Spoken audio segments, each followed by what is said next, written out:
Hey guys, this is Tom Nando from the Metal Lab, the home of underground metal. You're listening to KFMP, Misery Point Radio.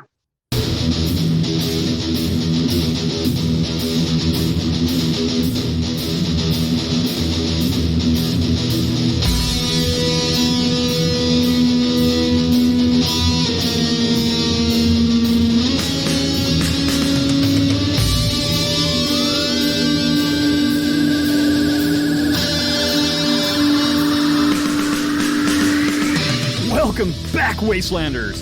Thanks for hanging out again on Misery Point Radio. Appreciate you stopping by the old virtual station and drinking the Kool-Aid so I can further indoctrinate you into the cult of NPR. It's okay, really. It's the good kind of mind control. You see, nothing makes me happier than sharing the awesomeness of our artists with the world. Nothing that is, except when you, the listeners, go out and share it some more. That's how I know the message is getting out there, and that's how I know that we will continue to dominate the wasteland on our journey to purge the airwaves of all that doth suck.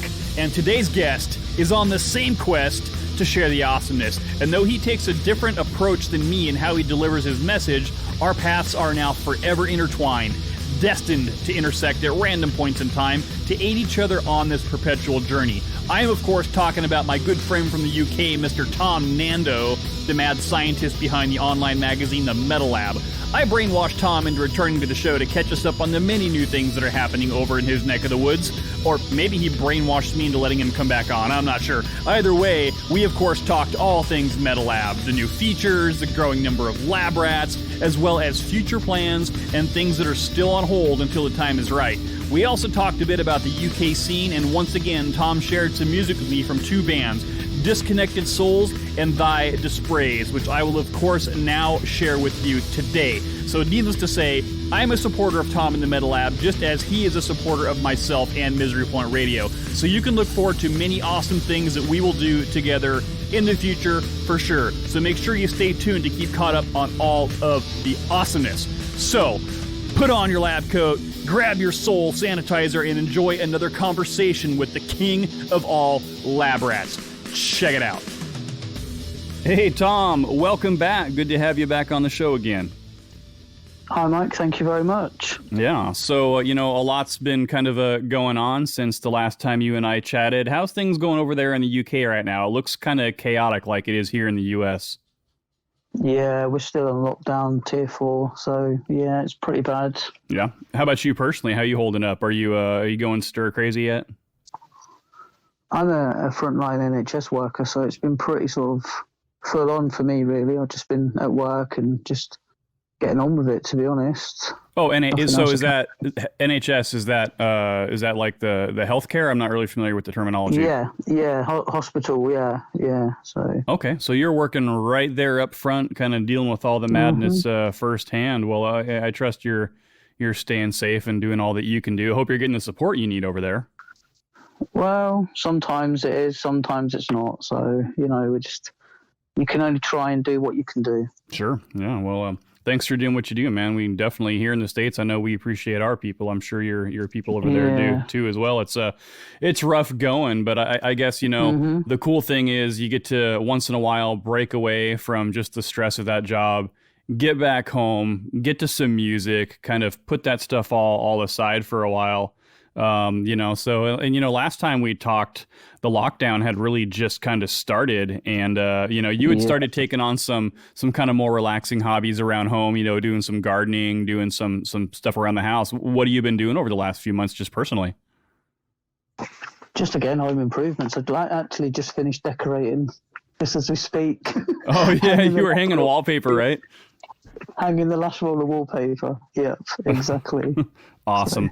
So just, keeping the house tidy, that's awesome. Keeping your environment as sane as you can keep it.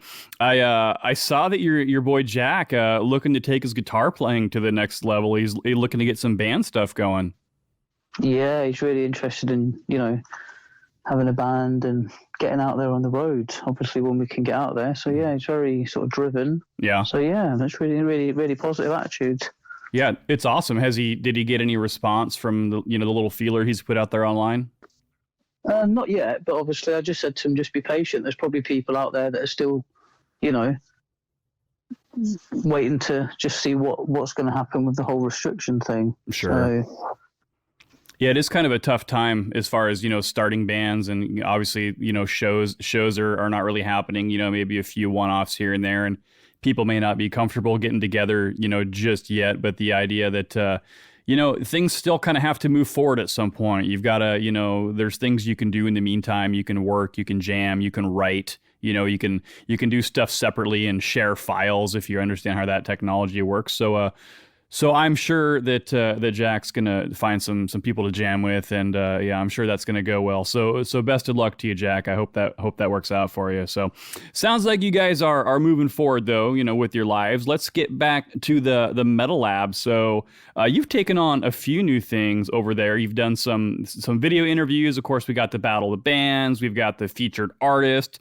So kind of tell us about all these cool new things that you've had going on since the last time we chatted. Yeah, I mean, the first time we started, obviously, the group had just started. I mean, that was, it's over a year now. Just about, yeah. December. Yeah, 26th December, I think, was the first year anniversary. So we were just sort of, putting our toes in the water, seeing, what people are actually interested in. And I didn't want to rush the group. I had these ideas that have been there from the start, but I wanted to drip feed it into the group to see if there was an interest, So I chose to do women rock. Now I've got a female member who does it, Mashala her name is, and I thought it'd be quite ideal for a female member to do the women rock category. So that's basically, if a band has a female member in, we'll showcase that band on a Tuesday, because I just think it's important to showcase female artists as well in heavy metal. Yeah, absolutely. There's a lot more of that, being kind of predominant. It's not such an exception anymore. It's getting to be where there's just that's commonplace, which I like. It doesn't kind of have the, what is this lady think she's doing in the thing. It's kind of, oh, hey, look, there's just another band that happens to have female members. Awesome. Exactly. Yeah. And then I have my own section called the Black Metal Vault on a Friday. So the Black Metal Vault involves old school black metal bands that have been around. I'll put up a old school album and just do a review of the album and drop a link. I've noticed that the black metal sort of scene in the group isn't as popular as what I would like it to be. So I want to drive the black metal scene a little bit, because we work alongside Plague Demon Records, who are in It's kind of known for that style of music. Yeah. So we've got a lot of younger fans in the group, and I just want them to sort of realise that the old school black metal is still sort of, well respected. So, and that's why I called it the Black Metal Vault. It's a bit like an old school vault that you open up and you read, the old articles of old bands, which I think is really cool. Yeah. So, who are some of the bands that you've featured on that so far? Oh, blimey. Oh, there's loads.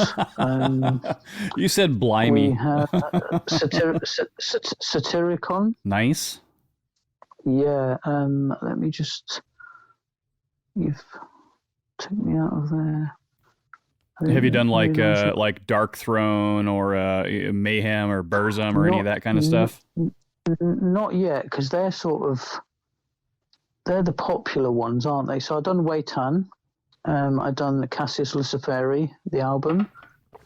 I've done a band called Forgotten Tomb. A lot of it's old school, sort of really old school stuff. I've done a review on the Enslaved album. Oh, cool. Isa. Yeah. Satyricons was Volcano. I've done a Cradle of Filth one. Winterfelleth, the 2012 album. The Serenity of Triumph. So yeah, quite a lot of old school black metal. That's awesome. So some that you would probably not even have heard of, unless you're into black metal. Some that you would not even have heard of. So yeah, I think black metal is kind of one of those genres that I've always been a big fan of. Going back to, I'd say, Dark Throne, Soulside Journey days before they really were black metal, when they were more kind of death, and then when they kind of moved into the black metal area. I was like, oh, wow, this is different. This is really cool. And then I kind of got into that whole style of music for a while. But I think that black metal is one of those genres that it's hard to, even within its own genre, there's so many subgenres of it. And it kind of, yeah, one style of black metal is just completely, the Dark Throne is going to be completely different than, like a Mayhem exactly. or Satyricon, something like that. So, but that's really cool. I like it. It's dark. It's usually fast, and usually black metal is kind of characterized by really raw recordings, right? It's very much the antithesis of great production. If you're a true black metal band, you're kind of going for that just really raw, almost garage demo tape sound.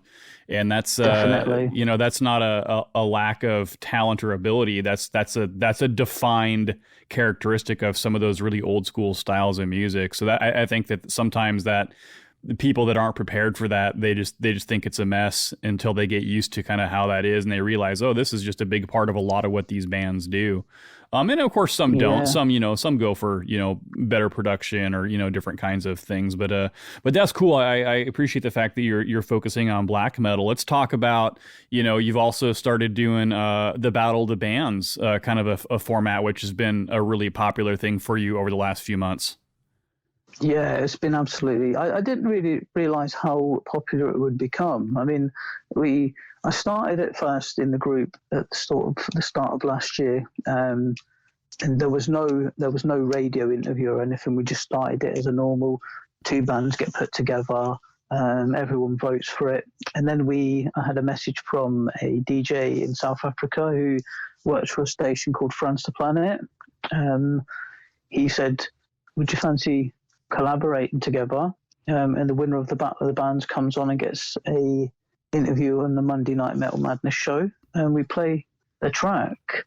And that's just all fitted in really nice, because that's what I want it to be. I want, the whole journey for them, so that when they know that they've got something to win, they've got that airplay and the interview, which is really cool for them. Yeah, no, that's awesome.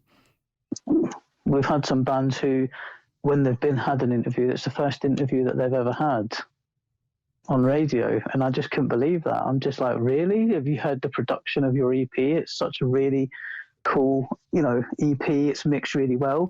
And this is a perception that sometimes that you have. You think that, the band are probably bigger than what they actually are because of the production.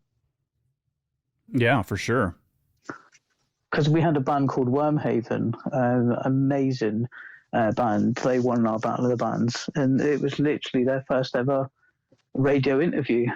But their EP, was amazing, and I just thought, blimmin' heck, if this is what the underground scene has to offer, wow, this is going to be, a very interesting 12 to 18 months. Because some of these artists, when they come out on the road, their stuff is really going to shake, the foundations.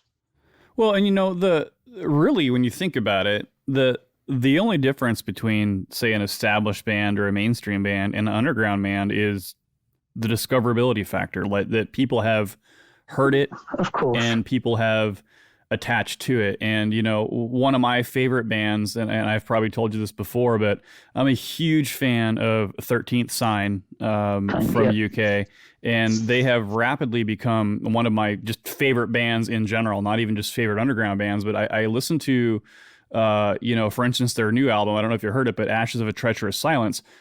That album is, not only is the production awesome, but just everything about the musicianship, the way it tells a story.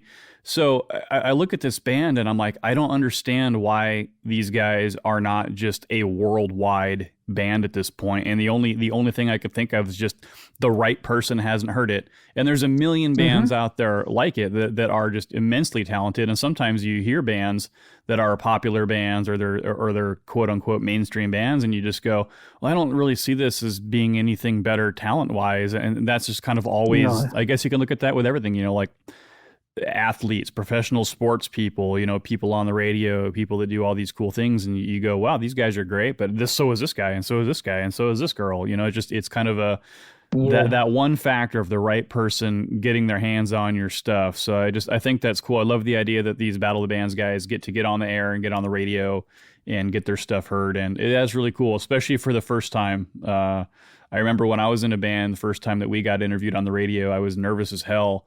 And the DJ, because we went and did it live in studio, and I was oh my God, what am I doing here? This is crazy. I can't even believe I'm in this studio.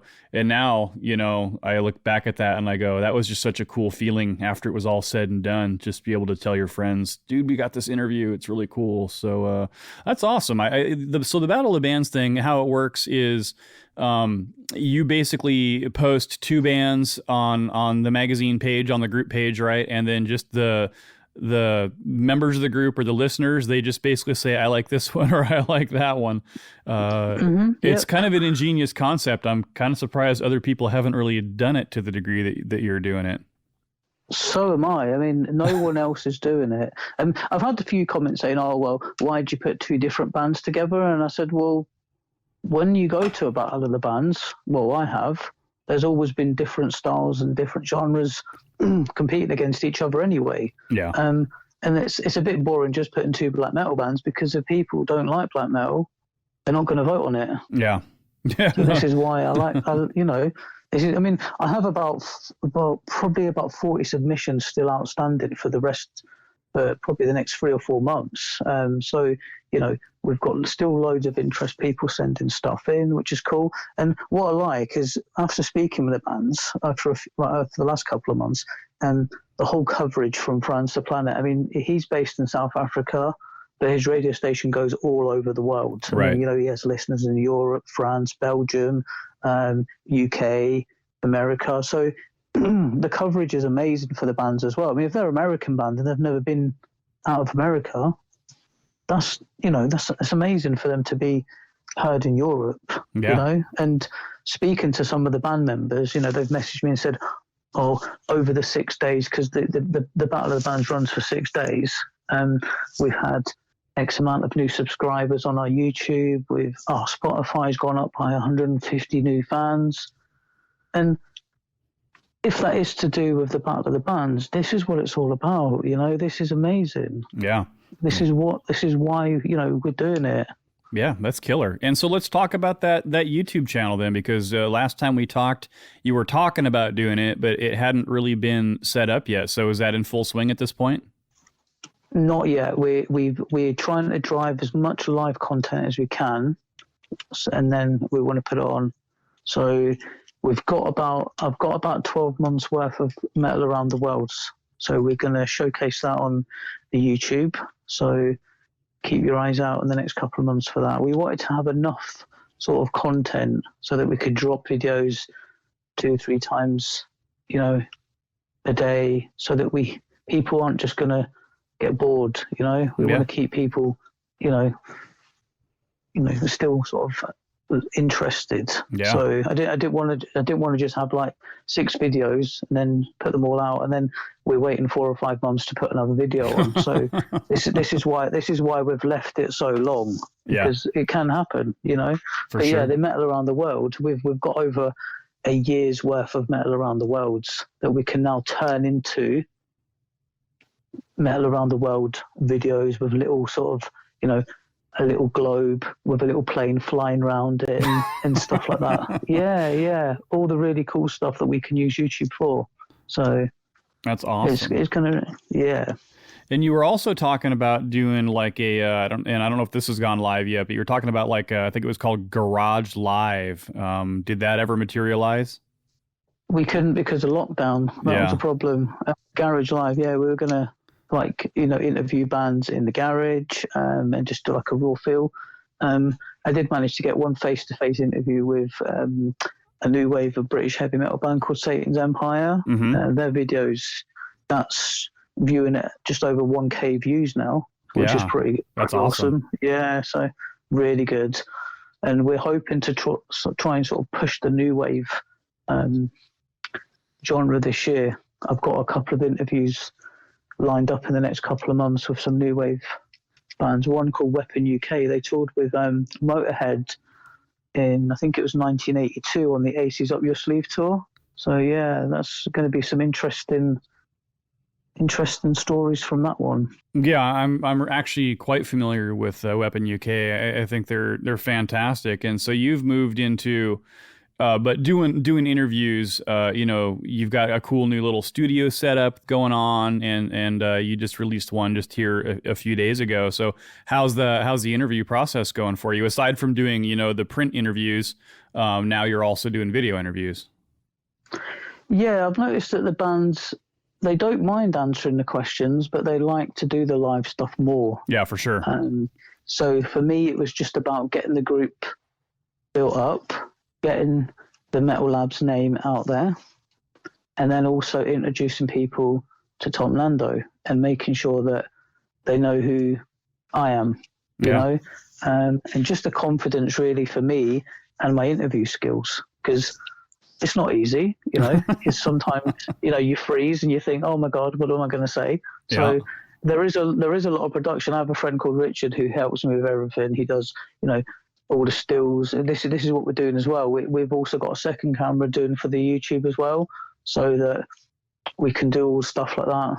So he's in the background doing all the sound, making sure everything's all good. And we do the back, the back of it. I don't know if you've seen it. We put T-shirts on the back. So I sort of come up with that idea, like it's sort of like a merch stand. When you go to a gig, you see like a merch stand.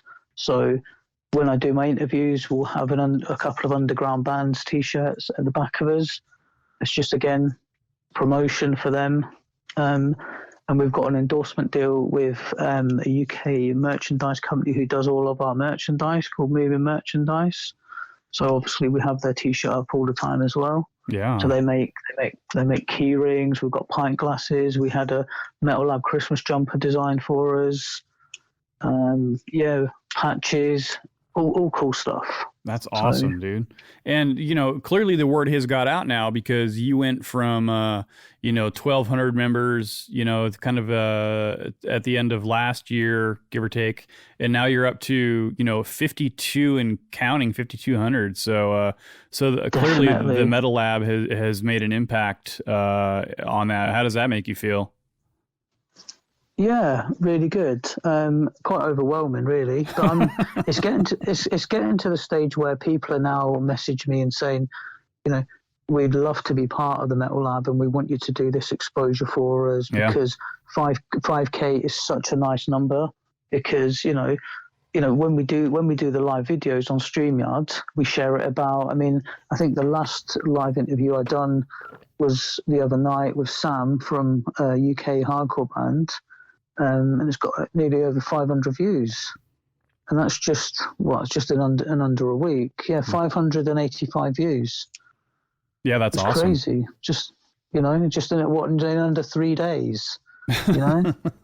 It's unbelievable. Yeah. So props to you, man. And this is what it's about, isn't it? Getting them out there. I mean, my ethos has always been, you need to listen to all these bands, because this could be your new favorite band. And I believe that, this is how I find all my music. I traipse the internet, I traipse Deezer, I listen to all the bands, and I just think, wow, that's cool.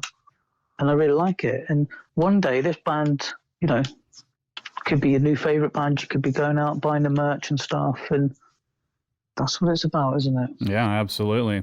Well, you continue to find new music, and new music continues to find you.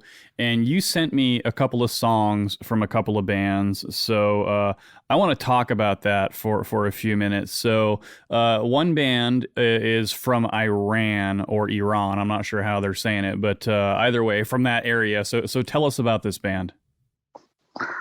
Well, these were featured on my Metal Around the World. So I found them just by searching for them. I put them on the Metal Around the World, and then I put that on the Metal Lab. And then I got about a week later, I had the excuse me, the guitarist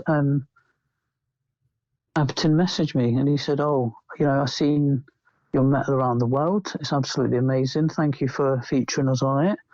And I was like, "No, that's really cool." And then we got chatting, and then we've just made friends out, ever since. And for them in Iran, it's so hard. I mean, the censorship there is unbelievable. Yeah. I mean, we live in a country where we have no censorship. I mean, in my Metal Around the World, it describes that obviously, the freedom. They have no freedom of expression. They basically have nowhere to do their band stuff. It's all is underground. There's been bands. I think it was Caliber. I think, and they got exiled from the country and arrested and all of this stuff just because they played heavy metal.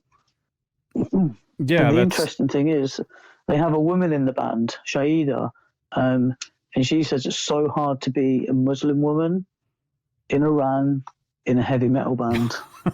Yeah, your brain doesn't even know if it wants to accept that as reality. On our side of things, I can't even imagine what they go through over there. Clearly, there's some the way the government operates there is pretty restrictive. And what's the name of this band? Thy Dispraise. Okay, and so they're kind of I don't know exactly. I listened to the song that you sent me several times, and it's got elements of death metal. It's got elements of like metalcore. It's got some the female vocals in there mixed with the death metal vocals are outstanding. Her voice is phenomenal, and the death metal side of it is super brutal. So I'm really impressed with these guys. In fact, we're going to take a listen to them right now. So here they are from Iran. This is Thy Dispraise, and this song is called The Unknown.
Yeah, that's really cool. So I'm glad you sent me that. And then what's the other one you sent over? I sent over Oathbreaker by a UK band called Disconnected Souls. Yeah, and this song is definitely I would call it a mellower song, for lack of a better way to put it, as compared to the other one anyway. Yeah, I wanted two different sort of, genres, two different sounds. That's what I'm all about, Yeah. I like the difference. Yeah.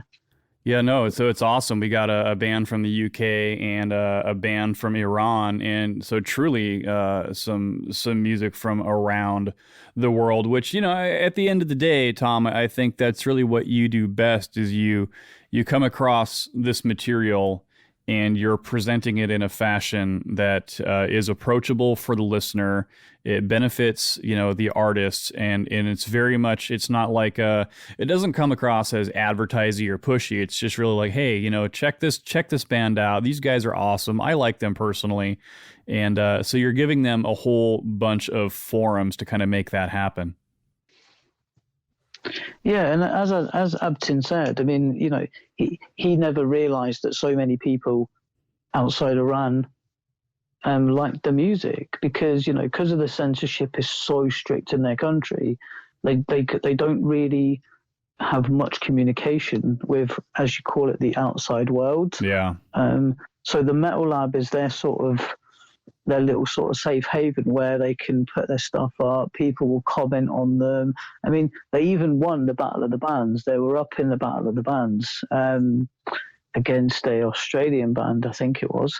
And they just, people voted for them and everything. And they went on the show, and it was amazing for them. And ever since, they've just been like, oh my God, this is so cool. It's actually, we've got a platform where we can actually, without any, religious stuff going on, without any of, the actual Ministry of, Islamic culture and stuff, giving them hassle, they can put all their stuff on, the Metal Lab without any, censorship, and people can actually enjoy their music. Yeah. Yeah, no, that's cool. I love the idea. I mean, and that's honestly, that's about as underground as it gets, because not only are you talking about the underground in the sense of, oh, this just hasn't been heard. This is underground in the sense that, for intents and purposes, this almost can't be heard because there are people actively trying to make it not be heard. So, when we talk about the underground, I mean, that is, depending on the situation, I mean, that can even be dangerous for people to be involved in trying to distribute product that is quote unquote prohibited or is restricted or is regulated in such a way to really try to break out from that. That's just insanity. And props to them for, having the guts to not only do something different, but to do something different in a country that doesn't support necessarily a lot of those kind of differences. Yep, definitely. Awesome. It's just nice that people are coming to me now as well. I mean, people actually want to work with us now, and they see the promotion skills, and they see the viewerships and everything on all of the stuff, and they're saying, "Wow, this is cool." Can I send? I mean, my email was just buzzing every single day. I get people come in with like requests, submissions.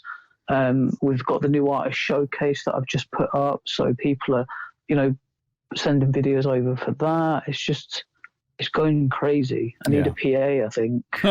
I know the feeling. I mean, my email's constantly blowing up. I get submissions 20, 30 times a day.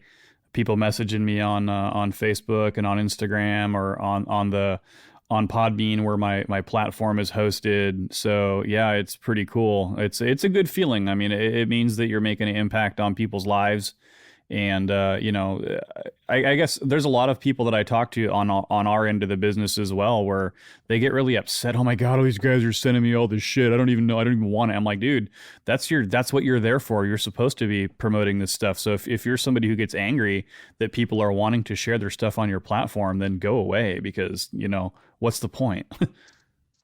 Yeah, there's a whole diversity. I mean, it doesn't matter what genre of metal it is or what underground band it is. We've even, hosted, certain sort of rock bands and stuff like that. Sure. So that's what it's about. The whole underground scene is underground, and we need to rise it to the top. Absolutely. So then what's next? I mean, you've got all this stuff that you've been planning, that you've been working on. You're rolling out these new things. What else should we be looking forward to you as far as new stuff coming out this year, provided that, COVID or whatever doesn't make it not happen? We're planning on a lot of the live gigs. So backstage, we had a lot of press passes offered to us. Yeah. At the end of last year, people, were saying, "Oh, if we've got press passes. If you come, you can do, interviews with the band." We had something called the Derby Alt Festival, which was an alternative festival for 2 days, and we'd arranged to go and do the whole of the 2 days, interview all the bands, set up the whole, live stuff, do some film editing, and then link it with the festival. But that got cancelled. So yeah, the big thing this year is definitely more live content for the YouTube. This is what's holding us back as well, because as soon as we start getting the live content, that's going to drive more people. Oh yeah, no doubt about it. Yeah, they're just they're dying for it, man. They're hoping that just some of this stuff opens up, within, of course, safety and regulations and whatnot. But I think it's sorely missing in the world, and not even just from an artist, standpoint of income or exposure, but just the feeling of, living out there in the world and feeling the live music and feeling the kick drums and feeling the guitars and the vocals coming from the PAs and the walls thumping. I think we all miss that tremendously. Definitely. Someone asked me the question the other day, do I think we'd still have the same viewership if there was no lockdown? Because, maybe it's like this because people are at home, and I honestly believe we'd probably have more because, we'd be out there at gigs, wearing the hoodies, handing out patches to people saying, you know what, come and join the Metal Lab. But I think that's the lost fans that we have had this year because we can't advertise it outside. We can only advertise it online at the moment. So once we can start getting out to the live shows, interviewing the bands, having the bands, giving us shout outs like I did at the start of your show, if we could get a band saying, hey, this is so and so from join the Metal Lab, the home of underground metal, that's an endorsement in itself. Yeah. And all their fans are going to say, oh, cool, let's join the Metal Lab. Yeah, it's really cool. So you're talking about those little promo bits, and it's really cool. I ask people all the time, hey, you ready to do a promo? And they're like, really? Really? You want me to do a promo? And I'm like, yeah, man, do a promo. And then they're like, their friends are like, oh, this is so fucking cool. You did a promo for this station. And I was like, hey, it's all in the fun, man. It's to promote you. It's not to promote me. So I think that's cool. And yeah, you guys, Tom, what you're doing is awesome. Obviously, that I'm a huge supporter of the Metal Lab as well. And Yeah. we're in the same business, and that is artist promotion at the end of the day.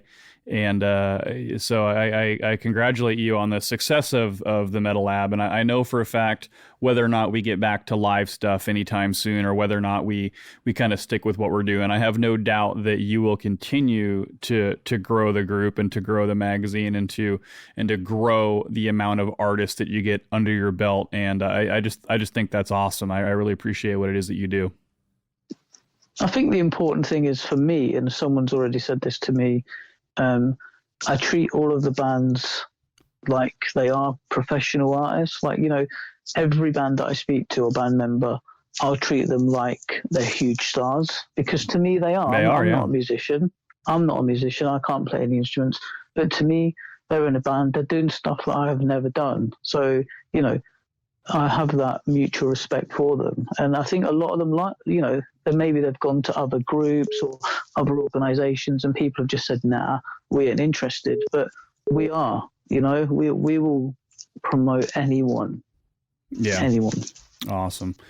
Well, Tom, is there anything else that you want to get out there to the world before I let you get back to your day? Just our new artist showcase, really. If anyone is listening that's in the Metal Lab, please, if you have a band or if you have any live videos, drop them over at the Metal Lab and we'll feature you on our artist showcase. this gives people a huge amount of viewership. And obviously people can see your music, your live music as well, which is, again, another part of the underground scene that we don't see sometimes. You know, the raw bones of being in the studio and four guys just, you know, playing the guitars, you know, unmixed, unfiltered. That's what I think is important as well, because this is what the underground scene's about, isn't it? The DIY attitude, do it yourself. Yeah. You know? Yeah, awesome. Definitely. Well, thanks for joining me again today, brother. I always appreciate talking to you. It's always fun to catch up and see what all the new stuff is. So tell everybody where they can find you on the internet. How do they find you on Facebook? How do they find you on Instagram? And, you know, how do they submit stuff to your email or whatever? Okay, on the social media platforms, if you search for The Metal Lab on Facebook, you'll find us there. On Instagram, it's the Metal Lab Group, all one word. You'll find us there. On email, it's all one word, metallabinterviews@gmail.com. Please send me any submissions. I'm happy to speak to anyone. Awesome. Well, there you have it, ladies and gentlemen, all of the finer details from the man himself, Tom Nando. Tom, thanks again for joining me, man, and I'm looking forward to seeing what else you got coming out this year. Thank you very much, Mike. And thanks, of course, to all of you out there in podcast and radio land for tuning in, for supporting the cause, for fighting the good fight, and for being otherwise epic human beings. I definitely appreciate it, and it does not go unnoticed. I absolutely promise you that. Don't forget, you can also follow Misery Point Radio on all the social media propaganda sites, the Book of Faces, the Instagrams, the Tweety Twatty place, and you can also subscribe to the show on your favorite streaming platform, Spotify, iHeartRadio, TuneIn Radio, Pandora, Amazon Music, iTunes, you name it. We are everywhere. So now we're going to close out this show with one more song from one of Tom's amazing artists. This is from Disconnected Souls, and the song is called Oathbreaker.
Don't you know when we sit face to face I see that little look in your eye when you lie to me? All our love was a place of animosity. Could we ever go back to